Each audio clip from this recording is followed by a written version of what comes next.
The first thing I heard that morning, at precisely 6:42 a.m., wasn't the usual gentle lapping of the lake against my shoreline, or the cry of a distant loon. It was the intrusive diesel-powered grumble of a heavy-duty truck and the sharp, metallic squeal of an air brake.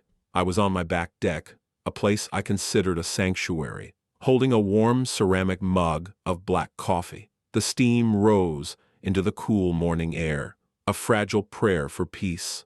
The truck, a large flatbed tow truck with a formidable-looking winch assembly, was parked at the end of my driveway, its amber hazard lights flashing with obnoxious regularity, casting a sickly, pulsating glow on the pines that lined my property. Two figures stood beside it.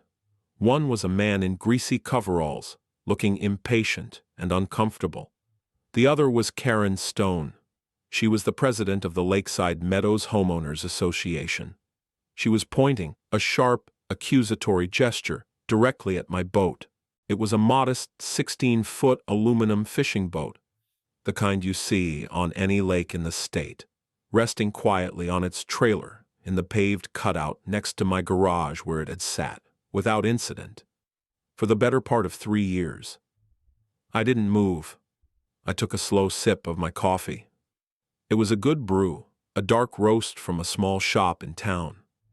I had ground the beans myself. The small, methodical ritual was a comfort. I watched as Karen, dressed in a powder blue tracksuit that seemed far too pristine for the early hour, marched up my driveway. She walked with a sense of entitlement so profound it was almost a physical force, as if the very gravel should rearrange itself to smooth her path. The tow truck driver stayed behind, arms crossed, a reluctant accomplice. She stopped about 20 feet from my deck, planting her white sneakers firmly on my asphalt. "Arthur," she called out, her voice sharp and carrying in the still air. She didn't use my last name.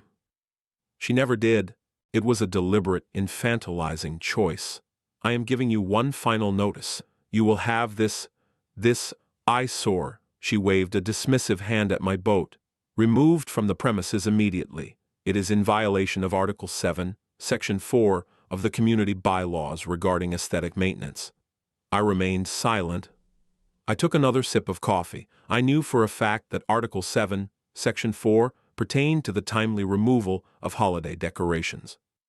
I had read the bylaws, all 112 pages of them, the week I closed on the house. I had read them again when she was elected.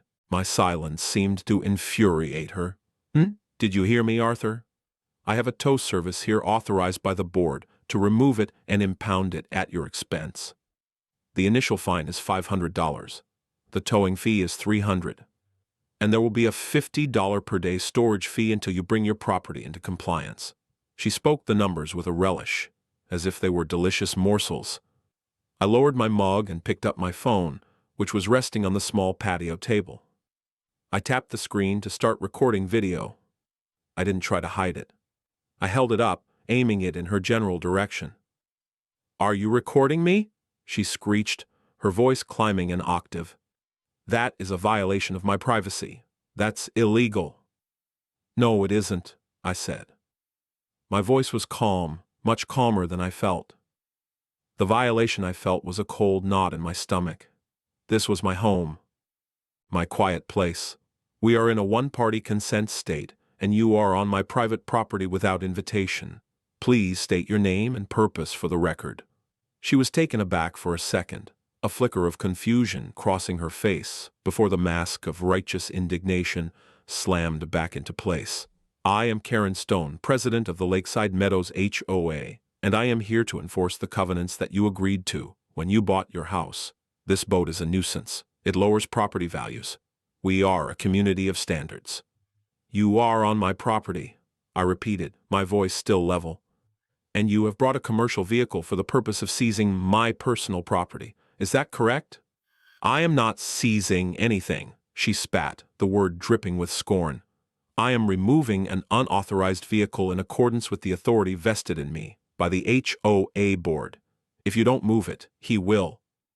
She jerked her thumb back toward the tow truck driver, who now looked like he would rather be anywhere else on earth. I zoomed the phone's camera in slightly to get a clear shot of her face.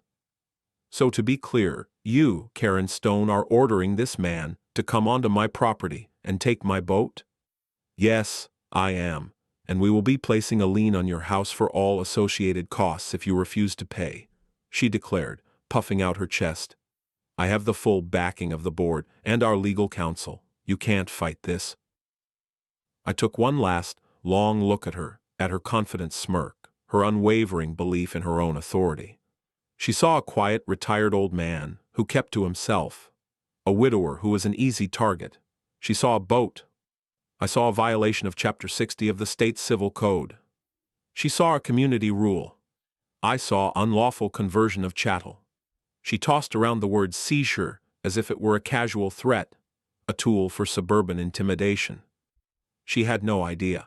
She had absolutely no idea that for 35 years, I was the man at the end of that process. I was the one who listened to the arguments, reviewed the filings, and weighed the statutes. I was the one whose signature, under the title of district court judge, made a seizure legal. Her little performance on my driveway wasn't just a breach of etiquette, it was a poorly executed parody of my entire professional life. She had no idea she was standing in the jurisdiction of the one man she should never have threatened with the law. But before I tell you what I did next, I should probably explain how it all came to this. It didn't start with a boat. It never does. It starts with smaller things. It starts with a quiet man seeking peace and a loud woman seeking power. My name is Arthur Pendleton.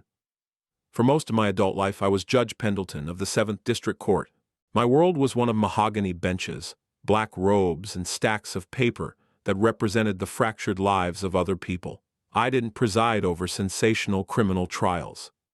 My domain was the decidedly less glamorous, but infinitely more complex world of civil law. Property disputes, contract breaches, tort claims, and yes, asset forfeitures and property seizures. I spent my days parsing the intricate language of deeds, easements, liens, and corporate bylaws. My job was to find the truth, or the closest approximation of it, buried under layers of argument and emotion. The truth, I learned, is almost always found in the documents. A person can lie, their memory can fail, their passions can mislead. A notarized signature on a dated form, however, has a certain elegant and incorruptible honesty. I built a reputation for being meticulous, dispassionate, and exhaustively prepared. Lawyers entering my courtroom knew not to come with bluster. They knew to come with exhibits, properly labeled and indexed. My wife Eleanor used to say I was the only man she knew who read user agreements.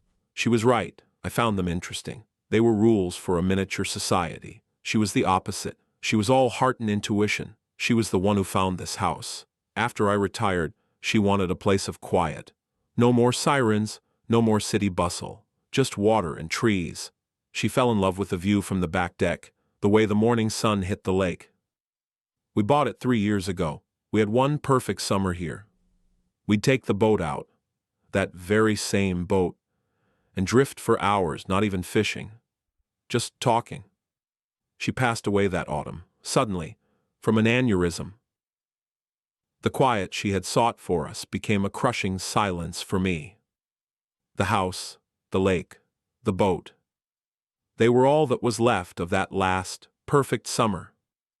My life contracted. I found a new routine. Coffee on the deck, a walk in the woods, reading, maintaining the house and yard with the same precision I used to apply to legal briefs. The lawn was edged. The gutters were clean. The boat was washed and covered after every use. It was a solitary life, but it was an orderly one. And I valued order above all else. It was my defense against the chaos of grief. Into this quiet, orderly life came Karen Stone. She and her husband had moved in about a year before we did. She was a former real estate agent who carried herself with the air of a woman who had peaked in her professional life and was now determined to find a new, smaller kingdom to rule. The Lakeside Meadows HOA was that kingdom. It had been a rather sleepy, informal entity for years, mostly concerned with road maintenance and the community dock. When the previous president, a gentle old fellow named George, passed away, Karen saw her opening. Her campaign, if you could call it that, was a masterclass in suburban fear-mongering. She spoke of declining standards and protecting our investment. She distributed glossy flyers with pictures of a neighbor's unmowed lawn and another's peeling paint. She promised to be a strong voice and to enforce the rules for the good of all. She won the election at a poorly attended meeting in the dead of winter. I didn't go. I was still deep in my fog of grief. It was a decision I would come to regret. Her reign began almost immediately. The first volley of violation notices went out within a month. Mr. Henderson, a retired science teacher in his 80s, was fined $25 for having a bird feeder that was, according to Karen, attracting vermin. The vermin were chipmunks. The Miller family, who had 2 young boys, received a $50 fine for their portable basketball hoop, which they dutifully rolled to the side of their garage every evening. Karen deemed it an unapproved permanent structure. Another neighbor was cited for having a garden gnome. I watched all this from a distance. I received my own first notice about 6 months in. My recycling bin, it seemed, had been visible from the street for 3 hours, past the designated pickup time. The fine was $15. I looked at the notice. It was printed on cheap paper, with the HOA logo slightly crooked. It cited a rule that didn't exist in the bylaws I had on file. I could have fought it. I could have written a letter, cited the governing documents, and exposed the flimsy basis of her authority, but I didn't. Instead, I wrote a check for $15. I made a photocopy of the check and the violation notice. I put them in a manila folder, upon which I wrote HOA correspondence. I mailed the check. When my bank statement arrived, I saw it had been cashed. I printed the statement, highlighted the transaction, and added it to the folder. This was a habit born from decades on the bench. You don't argue with an unreasonable person. You let them build a case against themselves. You keep the receipts. Over the next 2 years, the folder grew thicker. A fine for weeds in my flower bed, which were actually native black-eyed Susans Eleanor had planted. I paid it. A warning about the color of my welcome mat. I replaced it and paid the associated inspection fee she invented. Each time I documented everything. The notice, my check, the proof of payment. I photographed the alleged violation. I saved her increasingly aggressive emails. Her tone was always condescending, her interpretation of the rules always self-serving. She was building a pyramid of petty tyranny, and I was quietly collecting the bricks. I wasn't just collecting them for myself. I saw the way Mr. Henderson stopped sitting on his porch after the bird feeder incident. I saw the Miller boys' basketball hoop disappear for good. She was systematically draining the simple joys from our community, for all under the guise of standards. The boat became her fixation about a year ago. It was too big for a simple fine. It was a symbol. To me, it was a connection to my wife. To her, it was a gaudy display of nonconformity.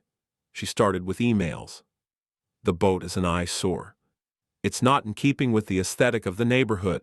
I would reply with a single, polite sentence, asking her to cite the specific bylaw she believed was being violated. She never could.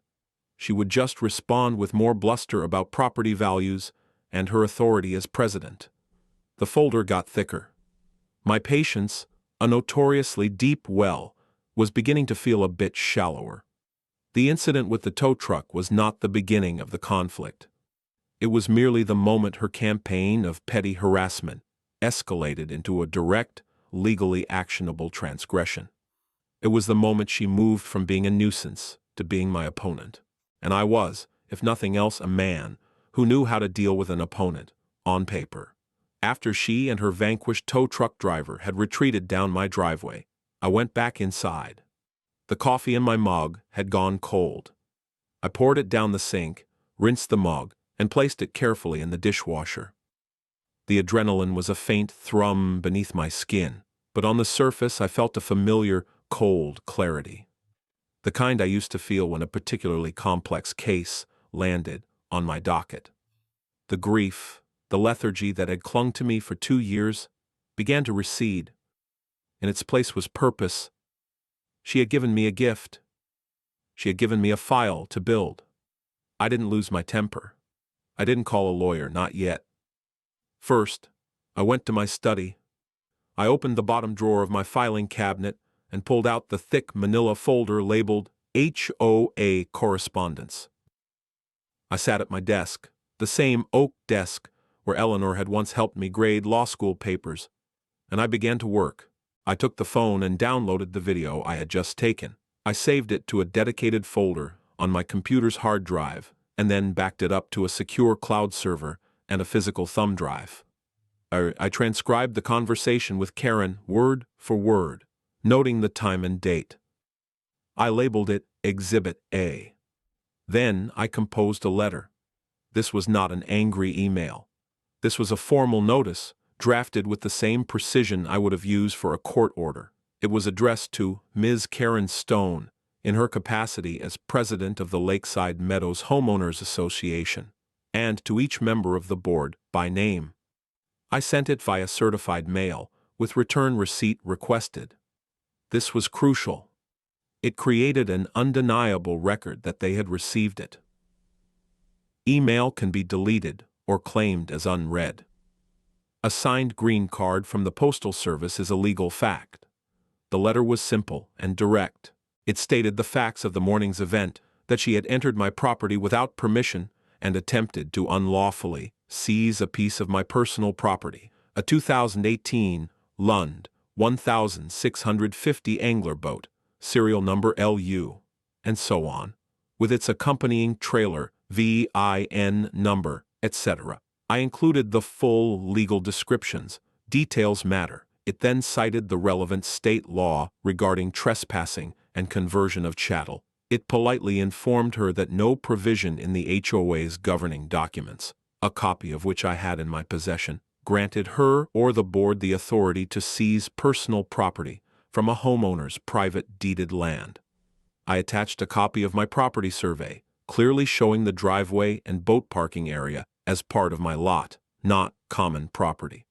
I concluded by stating that any further attempts to enter my property or interfere with my belongings would be met with immediate legal action, both civil and criminal. I demanded a formal written apology from the board for her actions.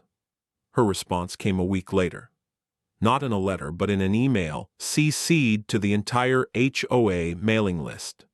She had attached a scan of my certified letter with the words hostile and unneighborly scrawled across the top in what looked like a red Sharpie.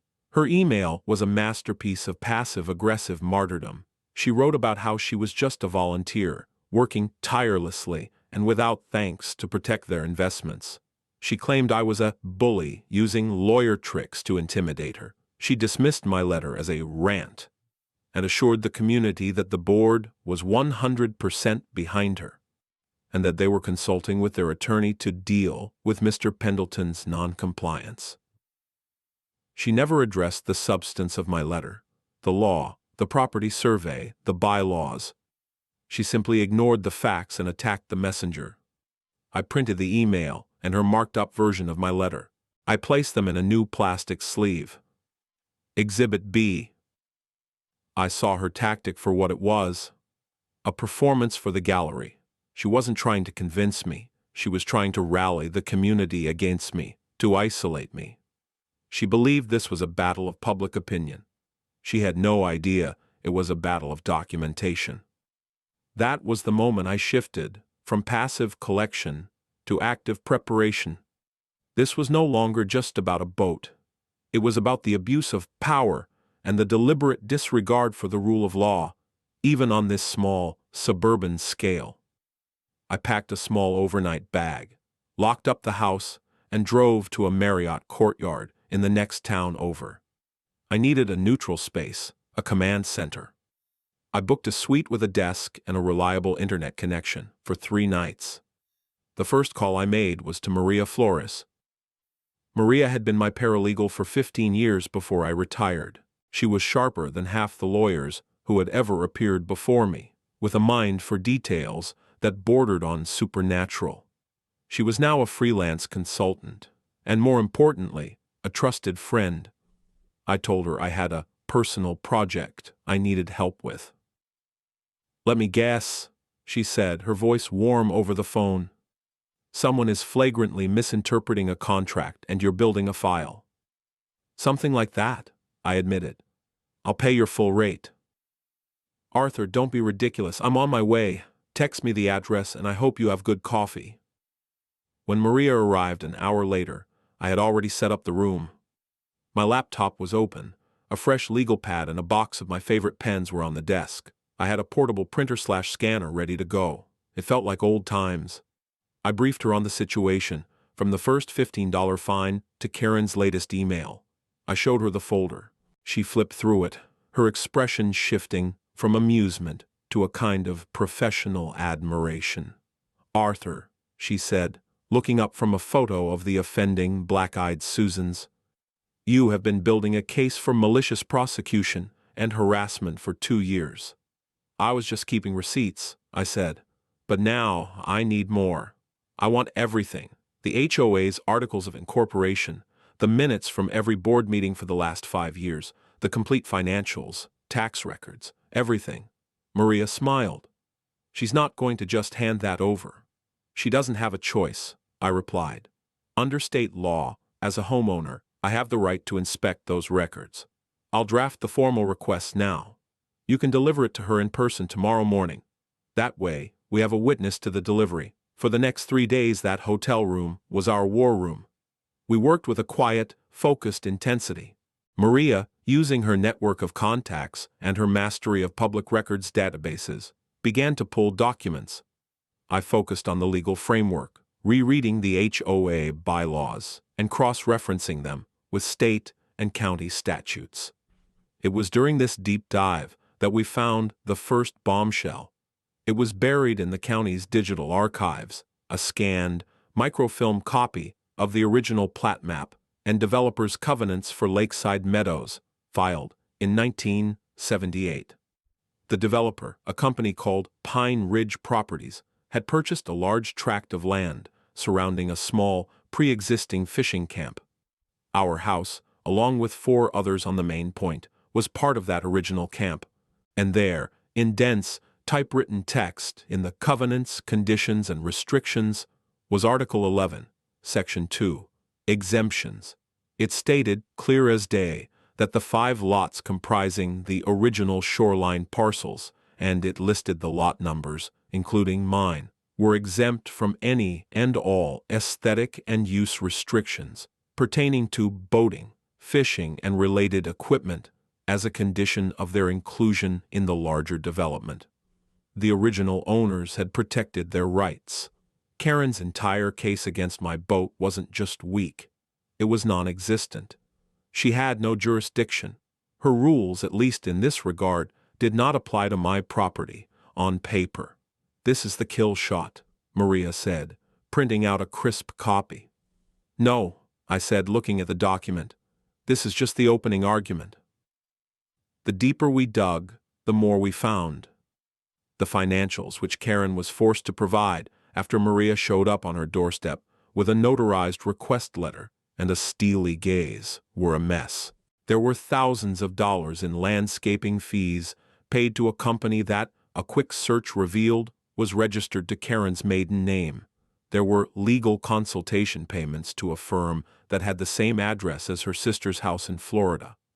It was sloppy, arrogant embezzlement. But the real prize, the discovery that changed the entire scope of the conflict, came from the meeting minutes. We cross-referenced the minutes from the election, where Karen had won the presidency, with the property records Maria had pulled. The bylaws clearly stated that a quorum of 30% of homeowners was required for a presidential election vote. The minutes showed they were just shy of that number. However, the secretary had noted, quorum met via the inclusion of 7 proxy votes, delivered by Ms. Stone. Maria got a grim little smile on her face. Arthur, pull up the county transfer deeds for that year. We spent the next hour tracing the ownership of the properties that had cast those proxy votes. Of the 7, 4 had been sold more than 3 months prior to the election meeting. The people Karen claimed had given her their votes didn't even own property in Lakeside Meadows at the time. Their votes were invalid. They were fraudulent. Without them, there was no quorum. Without a quorum, the entire meeting was invalid. Without a valid meeting, the election never happened. I leaned back in my chair. The implications were staggering. Karen Stone wasn't just an overzealous HOA president. Legally, she wasn't the HOA president at all. Her entire 2-year reign, every fine, every notice, every threat, was built on a foundation of lies. She had no idea. She had built her kingdom on sand, and I was standing there, holding the geological survey. Armed with this knowledge, I felt a sense of profound calm. I moved the boat back to its designated spot on the driveway. I didn't do it as an act of defiance. I did it as an act of order. It was where the boat belonged. I knew she would escalate. I was counting on it. It took her 2 weeks. I imagine those 2 weeks were filled with frantic calls to the HOA's lawyer and increasingly paranoid board meetings. Then, one Tuesday afternoon, a sheriff's department cruiser pulled into my driveway. A young deputy, his name tag read Riley, got out of the car. He looked barely old enough to vote, with a serious expression that sat awkwardly on his youthful face. And, of course, trailing just behind him, directing him with pointed fingers, was Karen Stone. She had done it. She had called in the authorities. This was a classic move of the performative tyrant. When your own authority fails, you attempt to co-opt the authority of the state. She was practically vibrating with a sense of vindication. I met them at my front door. I didn't invite them in. I stepped outside, closing the door behind me. "Sir," Deputy Riley began, his hand resting near his sidearm in a way that was clearly part of his training. "I'm responding to a call about a public nuisance and a trespassing dispute." "There is no dispute," I said calmly, looking directly at the deputy, ignoring Karen completely. "This is my property." "He's lying," Karen interjected, her voice shrill. "That boat is a violation and he's trespassing with it. He's been warned repeatedly. He's hostile and aggressive. I'm afraid of what he might do." She was putting on a full performance of the frightened victim, her hand fluttering to her chest. It was a good show. I'd seen similar performances in my courtroom hundreds of times. They rarely held up under cross-examination. Deputy Riley looked from her frantic gesticulations to my placid expression. A flicker of uncertainty crossed his face. He was a script follower, and the script was getting confusing. "Ma'am, please let me handle this," he said before turning back to me. "Sir, can I see your identification, please?" "Of course," I said. I handed him my driver's license. He studied it, noting that the address matched. "Now," I said, "this is where it gets a little more involved. I'd appreciate your patience." I had prepared a small, waterproof document folio. I opened it and handed him the first sheet. "This is a copy of the deed to my house, Lot 27 of the Lakeside Meadows subdivision. As you can see, it is in my name, Arthur Pendleton." He took it, his eyes scanning the legal text. Karen was shifting from foot to foot, realizing her narrative was being derailed by paperwork. "This," I said, handing him the next document, "is a copy of the official plat map for my lot, filed with the county clerk's office. You'll note that the area where the boat is currently parked is clearly delineated as part of my private property, not a common area or easement." I used my finger to trace the property line on the map. The deputy's posture changed. It was a subtle shift, but I recognized it. He was no longer dealing with a simple "he said," "she said." He was dealing with evidence. "And this," I said, handing him the final document from the folio, "is a copy of the original developer's covenants filed in 1978, which specifically exempt my lot from the very aesthetic restrictions Ms. Stone is attempting to enforce regarding boating equipment." Karen scoffed. "That's ancient history. It's meaningless. The bylaws have been updated."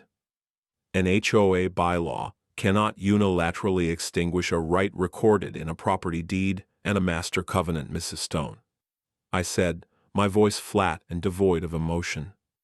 I turned back to the deputy. "Officer, I have made no threats. I have not been hostile. I have simply placed my legally owned property on my own deeded land, in accordance with the governing documents. Ms. Stone is the one who is harassing me. This is the third time she has come to my property, uninvited, to make these baseless demands. The first time she brought a tow truck and attempted to have my property illegally seized." Deputy Riley looked at Karen. Her face was turning a blotchy red. The performance had failed. The audience of one was not convinced. "Ma'am," the deputy said, his tone now firm and official, "this is a civil matter. It's about HOA rules and property documents. There is no criminal act here. I cannot force him to move his boat. It's on his property." But he's breaking the rules," she sputtered. "That's for the HOA and maybe a civil court to decide," he said, handing my documents back to me. "It's not a law enforcement matter." He looked at me, a glimmer of understanding in his eyes. "Sir, is there anything else?" "Yes, officer," I said. "I would like to make a formal statement. Please note in your report that I am accusing Ms. Karen Stone of a pattern of harassment. And please note that I have presented you with my deed, a plat map, and the original covenants." He nodded, pulling out his notepad. "Yes, sir." He took my statement carefully.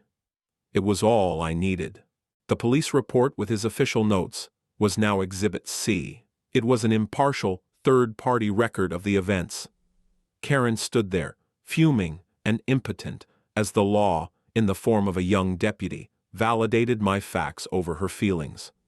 As he got back in his cruiser, he gave me a small, almost imperceptible nod. It was a nod that said, "I get it, good luck." He didn't know I didn't need luck. I had a file. The incident with the sheriff's deputy was a turning point. It was a public failure for Karen, and it emboldened others. The first to come forward was Mr. Henderson, the elderly science teacher she had fined for his bird feeder. He approached me the next day while I was getting my mail. He was a small, frail man who always seemed to be hunched over as if bracing for a blow. "Mr. Pendleton," he began, his voice a reedy whisper, "I saw what happened yesterday with the sheriff. It was something to see." "She left me little choice, Mr. Henderson," I replied. He wrung his hands, his eyes darting around nervously. "She's a bully, a real bully. She made me feel so small over a bird feeder. My late wife gave me that feeder." He looked down at his feet, then back up at me, a new resolve in his eyes. "I have something. I don't know if it's useful. But after she came after me, I started recording the audio of the HOA meetings on my phone. I just put it in my shirt pocket. I was afraid she'd lie about what was said, try to twist my words." My heart quickened. This was the kind of evidence you dream of, an unimpeachable record. "Mr. Henderson," I said, keeping my voice even, "that is potentially very useful. Would you be willing to share those recordings with me?" He nodded eagerly. "I'll email them to you this afternoon." He looked relieved, as if a great weight had been lifted. It's about time someone stood up to her. That evening, I listened to hours of audio. It was mostly tedious droning about lawn care and holiday decorations. But then, I found it. In a recording from a board meeting 3 months prior, a discussion about raising fees. A board member expresses concern about enforcement costs. And then, Karen's voice, clear as a bell, full of smug certainty. "Look," she says, "if we need to, we'll make up the rules as we go. The goal is to get the riffraff out and protect our values. Most of these people won't fight back.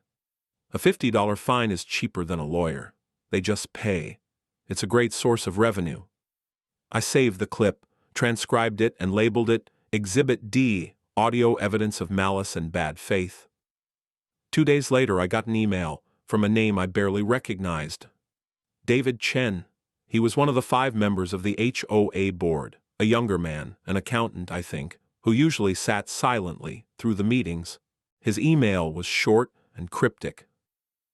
I need to speak with you. Can you meet me for coffee in town? Off the record. We met at the same coffee shop where I bought my beans. David was nervous, constantly looking over his shoulder. He was the disillusioned insider.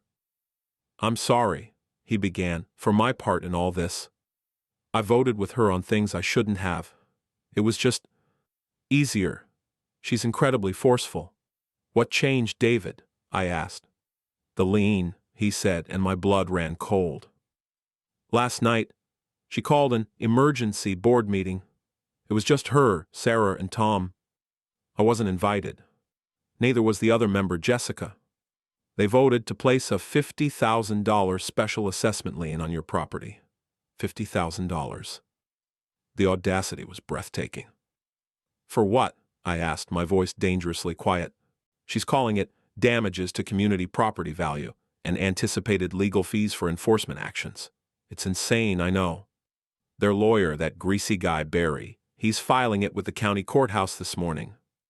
Arthur, I'm sorry, Judge Pendleton. I know who you are. I looked you up after the last meeting. I'm tired of this. She's out of control. She's been cooking the books for years, and I've been too cowardly to say anything. He slid a thumb drive across the table. These are internal emails, her directing the secretary to ignore quorum rules at the election, her instructions to the treasurer to classify her personal expenses as community maintenance, everything I have. Use it. I took the thumb drive. It felt heavy in my hand. Thank you, David. You're doing the right thing. This was her final desperate escalation. A $50,000 fraudulent lien. It was a declaration of total war. It was also a fatal error. Filing a fraudulent instrument with a county clerk is not just a civil issue. It's a felony, and she had filed it in the very system I had helped manage for over 3 decades. I went home and called my own lawyer, not just any lawyer, but Jonathan Cole, a man who had argued before me countless times. He was ruthless, brilliant, and had an almost pathological hatred for bullies. I explained the situation, from the first fine to the fraudulent lien. There was a long silence on the other end of the line. Arthur, Jonathan finally said, his voice a low growl, we are going to dismantle this woman. We are going to take her little kingdom apart, brick by fraudulent brick. The stage was now set for the final confrontation. Karen, believing she had delivered the finishing blow with the lien, called a special all-hands meeting of the HOA. The stated purpose on the notice was to discuss and ratify special assessment measures for non-compliant properties and to address community security. It was a show trial, and I was to be the main event. She had booked the community clubhouse, a large, soulless room with a vaulted ceiling and uncomfortable folding chairs. The night of the meeting, the room was packed. I had never seen so many residents in one place. Karen had stacked the front rows with her allies, a collection of what I privately called the curtain-twitching brigade, people who thrived on the drama she created. They looked at me with open hostility as I entered. I wasn't alone. Mr. Henderson walked in with me, head held a little higher than usual. The Miller family was there, sitting near the back. And in a corner, looking pale but determined, was David Chen. Jonathan, my lawyer, sat next to me in the front row, a single, slim, leather briefcase on his lap. He had the calm, predatory stillness of a leopard waiting for a gazelle to get just a little bit closer. Karen stood at a lectern at the front of the room, beaming. She was in her element. This was her stage, her audience. She tapped the microphone, and a piercing squeal echoed through the room.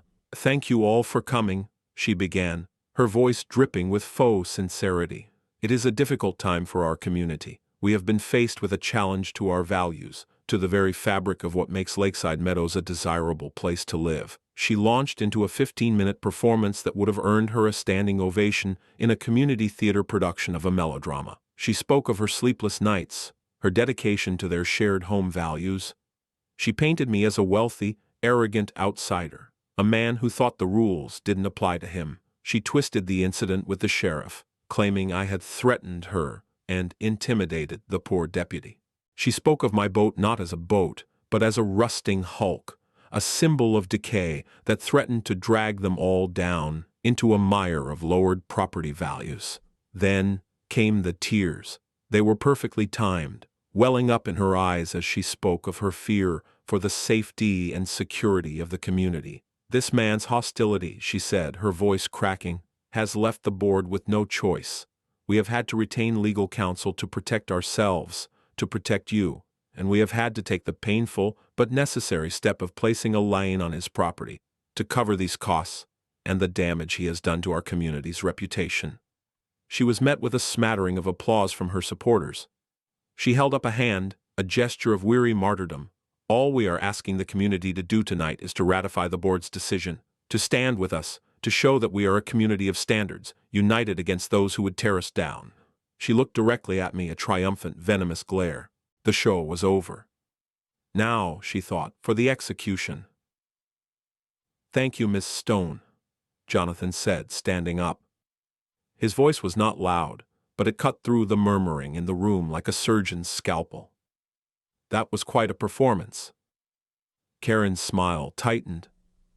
"And who are you?" "I am Jonathan Cole. I am Mr. Pendleton's legal counsel." He gestured to me. "My client will not be speaking tonight. He has found that his past communications with you have been misrepresented, so I will speak for him. Or rather, the documents will speak for him." He walked to the front of the room and placed his briefcase on a small table next to her lectern. He opened it with 2 sharp clicks. "Miss Stone, you have based your entire argument tonight on the premise that my client's boat violates HOA bylaws. Let's start there." He pulled out a large poster-sized printout and set it on an easel he had brought. It was the original developer's covenant, the exemption clause for my lot highlighted in bright yellow. "This is the master covenant for Lakeside Meadows, filed with the county in 1978. As you can see, Lot 27, my client's property, is explicitly exempt from all aesthetic rules regarding boating equipment. This document supersedes any bylaw you may have invented since. Your primary complaint has no legal basis. It never has." A murmur went through the room. Karen's supporters looked confused. She stared at the document, her mouth slightly agape. That's an old, irrelevant paper." "On the contrary," Jonathan said smoothly. "In property law, it is the foundational document. But let's move on. You've accused my client of hostility." He pulled out a small audio speaker and placed it on the table. "I'd like to play a short recording for you all. This is from your board meeting on March 12th of this year." He pressed a button. Karen's voice filled the room. "Look, if we need to, we'll make up the rules as we go. The goal is to get the riffraff out. Most of these people won't fight back. It's a great source of revenue." The silence that followed was absolute. Mr. Henderson was staring at Karen, his face grim. The Millers were looking at each other, stunned. Even Karen's staunchest allies looked deeply uncomfortable. The mask of the benevolent protector had been ripped away, revealing the petty tyrant beneath. Karen's face had gone from a confident tan to a pasty white. The blood had drained from it. She opened her mouth to speak, but no words came out. She looked like a fish gasping for air. Her eyes darted around the room seeking an ally, a friendly face, but she found only shocked and accusing stares. The performance was over. The reality was setting in. "That audio," Jonathan continued, his voice relentless, "demonstrates a clear pattern of bad faith and malice. It suggests that your enforcement actions are not about protecting property values, but about harassment and generating income. But it gets worse." He pulled a thick sheaf of papers from his briefcase. "This is a copy of the minutes from your presidential election 2 years ago. It notes that quorum was met via 7 proxy votes you provided. And these," he held up another stack of papers, "are the county property records for those 7 homes. 4 of them were sold months before the election. The votes you cast were fraudulent. Without them there was no quorum. Without a quorum there was no valid election. Ms. Stone, you have been holding the position of president of this HOA illegally for 2 years. A collective gasp went through the room. David Chen stood up from his seat in the corner. "It's true," he said, his voice shaking but clear. "She knew the votes were bad. She told the secretary to count them anyway. I have the emails." This was the moment, the final, shattering blow. Karen's composure didn't just crack. It disintegrated. The confident, powerful HOA president vanished, replaced by a terrified woman, utterly exposed. She physically recoiled from the lectern, stumbling back a step. Her eyes were wide with a panic so pure it was almost pitiable. She looked at David, then at Jonathan, then at me. There was no anger left, only the dawning, horrific understanding of the depth of her miscalculation. She had thought she was swatting a fly and had instead kicked a hornet's nest built inside a courthouse. "And finally," Jonathan said, his voice dropping to an almost conversational tone, "the matter of the $50,000 lien." He looked directly at Karen. "Ms. Stone, yesterday morning you and your lawyer, Mr. Berry, filed a fraudulent lien against my client's property. As you may or may not know, filing a fraudulent instrument with a public office is a third-degree felony in this state, punishable by up to 5 years in prison. We have already been in contact with the district attorney's office. They are opening an investigation. We have also filed a comprehensive civil suit against you, personally, and against the board members who voted with you, for fraud, harassment, malicious prosecution, and embezzlement based on the financial records you so kindly provided." He paused, letting the weight of his words settle into the dead, silent room. "My client is not seeking to be difficult. He is a man who values peace and order. Therefore, he is prepared to offer the board a simple choice. You can vote tonight to immediately recall Ms. Stone as president. You can vote to expunge every fine she has issued in the last 2 years. You can vote to commission a full forensic audit by an independent firm. And you can issue a formal, public apology to Mr. Pendleton and all the other residents you have harassed. If you do all of that, my client will consider dropping the civil suit against the board members, though not against Ms. Stone. The criminal matter, I'm afraid, is out of his hands." Jonathan looked at the stunned faces of the remaining board members sitting in the front row. "The alternative is that we proceed with the lawsuit against all of you, and I assure you we will uncover every single dollar Ms. Stone has misappropriated using your good names. The choice is yours." He closed his briefcase. The sound echoed like a gunshot in the silent room. The collapse was total. Karen Stone just stood there, swaying slightly, her reign over in the space of 10 devastating minutes. The aftermath was as swift and decisive as the climax. The board, minus Karen, who had fled the clubhouse in a state of shock, voted unanimously to accept all of Jonathan's terms. David Chen was appointed interim president. A formal notice of recall was issued for Karen Stone, a mere formality at that point. The fraudulent $50,000 lien was expunged from the county records by an emergency court order the very next morning. The judge who signed it was an old colleague of mine. He called me later that day. "Arthur," he'd said, "you really must have a more exciting retirement.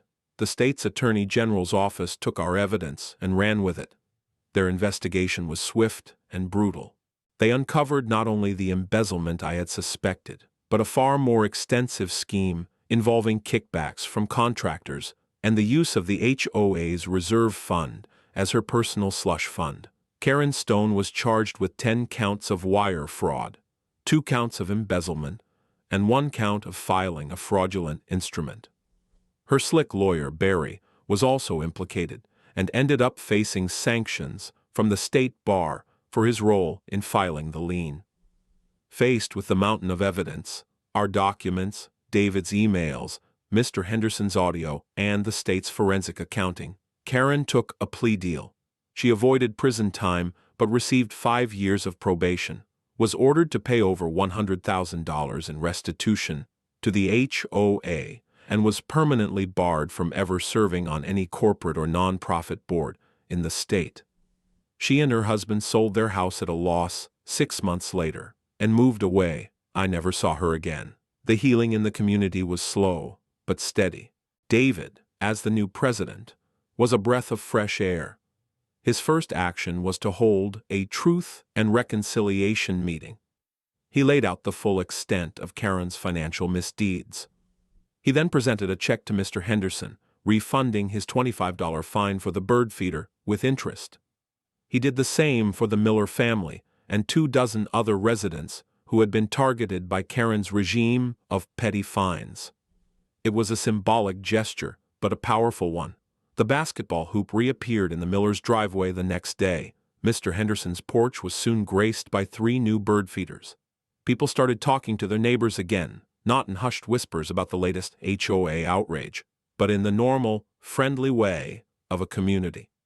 The curtain-twitching brigade, deprived of their leader and their source of drama, seemed to fade back into the woodwork. We had a neighborhood barbecue at the community park that summer. David insisted on it. I was hesitant to go, worried I would be seen as some kind of avenging angel, or, worse, a troublemaker, but I went. I brought a large bowl of potato salad, using Eleanor's recipe. At first, people were wary. They kept their distance. Then, Mr. Henderson came over and shook my hand firmly, thanking me. Mrs. Miller came over and gave me a hug, telling me her boys were so happy to have their hoop back. One by one, people came to my little spot under the oak tree, not to praise me, but simply to talk, to connect. They saw me not as a judge or a warrior, but as Arthur, their neighbor who liked his peace and quiet. The man who brought a really good potato salad. And now, it is quiet again. I am sitting on my back deck. It is 6:42 a.m., a year to the day, since the incident with the tow truck. My coffee is hot, the steam rising in a fragile prayer that has been answered. The only sound is the lapping of the lake and the cry of a distant loon. The boat is in its spot, clean and covered, ready for me to take it out later. It is no longer a symbol of conflict. It is just a boat again, a vessel for memory and peace. In my study there is a large banker's box. It's labeled HOA correspondence. It contains all the exhibits, all the documents, all the proof. The certified mail receipts, the audio transcripts, the fraudulent invoices, the court filings. It is a monument to a battle I never wanted to fight. I sometimes think about the nature of rules. Karen saw them as weapons, as tools of power to be wielded against those she disliked. But that is a profound misunderstanding. Rules at their best are not walls that confine us. They are the silent, sturdy framework that allows for peaceful coexistence. They are the agreed-upon grammar of a community, allowing us to interact with fairness and predictability. She sought to control people.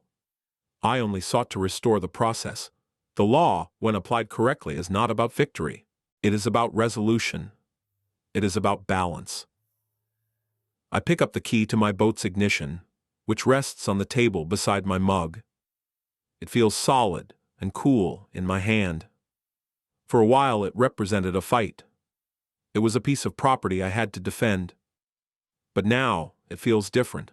It's a symbol of ownership, yes, but not in a defiant way. It is a quiet confirmation of a right that was earned, documented, and ultimately upheld. On paper. I look out at the glassy surface of the water, shimmering in the early morning light. Eleanor would have hated the ugliness of the fight, the confrontation, the sheer waste of human energy on such petty squabbles. But she would have loved this. The deep, profound quiet that followed. The order restored. The peace that I had to fight for, just to get back to where I started. And in the end, that was all I ever really wanted. Just this. The quiet.